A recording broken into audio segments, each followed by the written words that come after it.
name is Bill Marler. I'm a food safety lawyer based in Seattle, where I've practiced for over 30 years doing food litigation, and I'm the proud publisher of Food Safety News.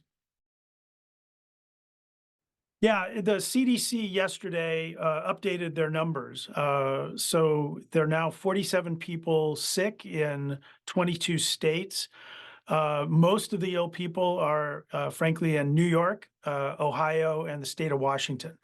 The illnesses began just after Thanksgiving of this last year, and have continued to the first of the year. I expect those numbers to go up, just as reporting tends to lag. And I think the other thing that public needs to understand is that, for every one person counted, the CDC estimates that there's a number of maybe up to 40 people more sick. So you're looking at an outbreak that may well be over 600 people. The outbreak was first identified in the state of Minnesota. They had an ill person who tested positive for Salmonella, and they actually wound up testing a charcuterie board, and it tested positive for the same strain of Salmonella. The CDC and the other states have collaborated, and they found that there are 47 people that share the exact same genetic fingerprint of the Salmonella that was found in either their blood or their stool. And it's the same match to the charcuterie board. That's what prompted the USDA Food Safety Inspection Service to call for a recall. So scientifically, we really know that all of these people are connected, and that, they are connected to this charcuterie board that was sold both at Sam's Club and at Costco in multiple states.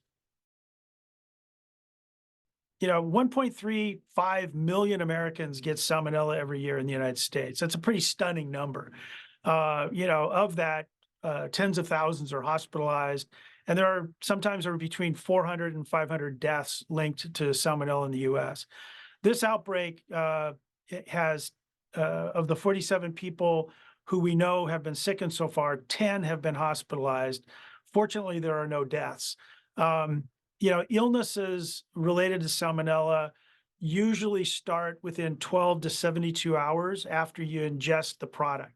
So people who've ingested the product a week ago and aren't sick, there's nothing to worry about. But people who maybe have ingested the product in the last couple of days, they really need to pay attention to make sure that they're not feverish or having diarrhea, vomiting. And if they do, they need to seek, prompt medical attention, because dehydration is the biggest risk, dehydration and a high fever, especially in the very young and the elderly. Once the product tested positive, it was really quite easy for Food Safety Inspection Services to encourage a recall, which, the company that produced the charcuterie board and Sam's Club and Costco have been working on.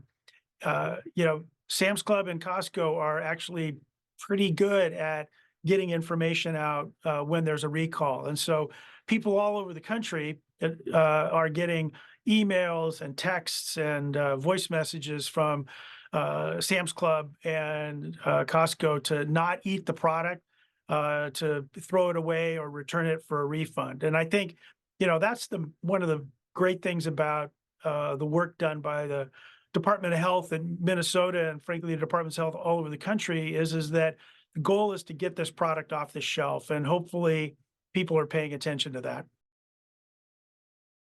Yeah, I mean, over the last 25, almost 30 years, I've seen tens of thousands of Salmonella cases in all shapes and sizes and different products. It's a little bit unusual to see a Salmonella, or frankly, a bacterial outbreak in a product like this.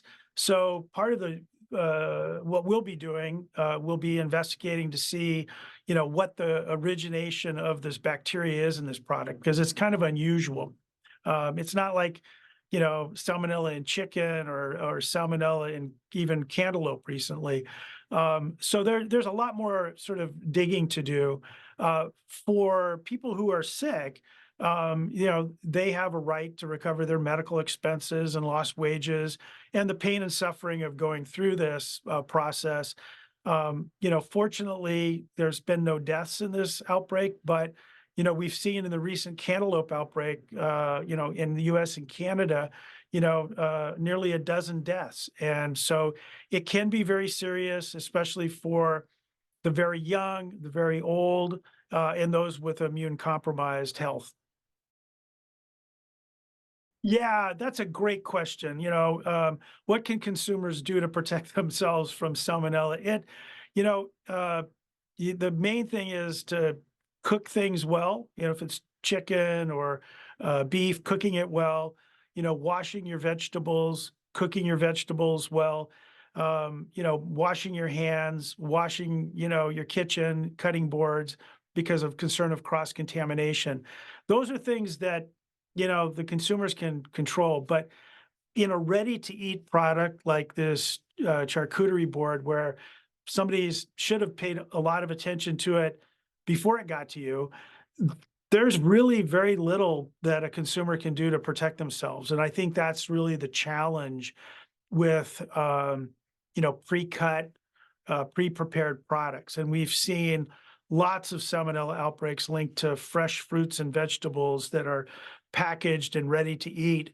It's a real challenge for consumers to frankly do anything to protect themselves. One of the things about this outbreak is we're trying to figure out, is there a particular item on this, charcuterie board that was likely to be contaminated. And I think that's obviously going to be the focus both from public health and from me, is trying to figure out what the likely source is. Because once you know that, that's sort of what's called the root cause analysis. Once you know that, it helps you be able to figure out what happened and why and what went wrong and what can be done to prevent it from happening again. But I think, it's going to be a lot having to do with maybe increased product testing, maybe increased oversight about the types of products that go onto a charcuterie board. So I think all of that's going to be in play. The types of meats that would be on this board would be pretty unusual to have salmonella being able to be viable. So it's going to be interesting to figure out, what the best practices are going forward. But, I know public health and myself will be digging into that and hopefully come up with some solutions.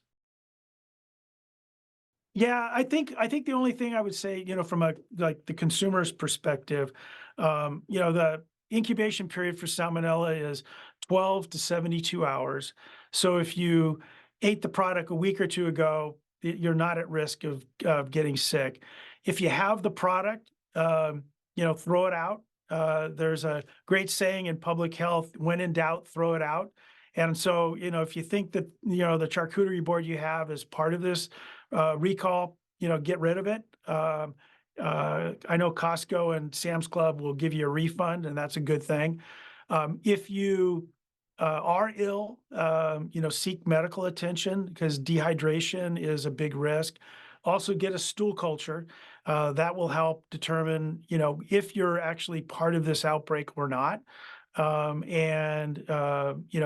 If you feel you're part of this outbreak, contact your local or state health department and report your illness.